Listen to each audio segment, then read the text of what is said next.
क्रोध से अत्यंत मोह यानी मूढ़ भाव उत्पन्न होता है। मोह से स्मृति भ्रमित हो जाती है।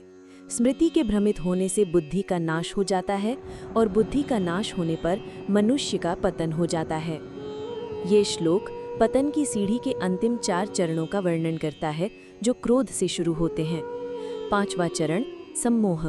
क्रोधात् भवति सम्मोहः।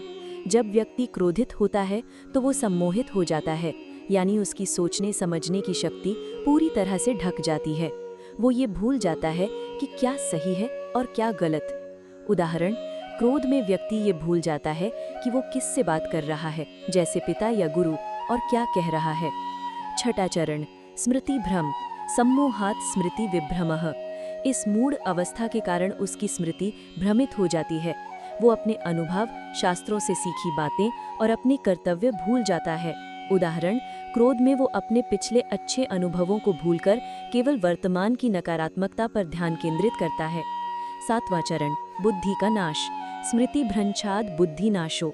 जब स्मृति यानी अनुभव और ज्ञान का भंडार ही नष्ट हो जाए तो बुद्धि यानी सही गलत का निर्णय करने की क्षमता भी नष्ट हो जाती है। व्यक्ति सही निर्णय लेने में पूरी तरह से अक्षम हो जाता है। 8वां और अंतिम चरण सर्वनाश। बुद्धि नाशात् प्रणश्यति।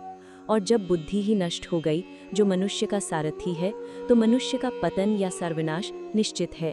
वो आध्यात्मिक और भौतिक दोनों ही दृष्टियों से नष्ट हो जाता है। जैसे कोई बिना सारथी के रथ चट्टान से टकराकर नष्ट हो जाता है। ये 2 श्लोक एक शक्तिशाली चेतावनी है कि कैसे एक छोटा सा विचार व्यक्ति को पूर्ण विनाश की ओर ले जा सकता है।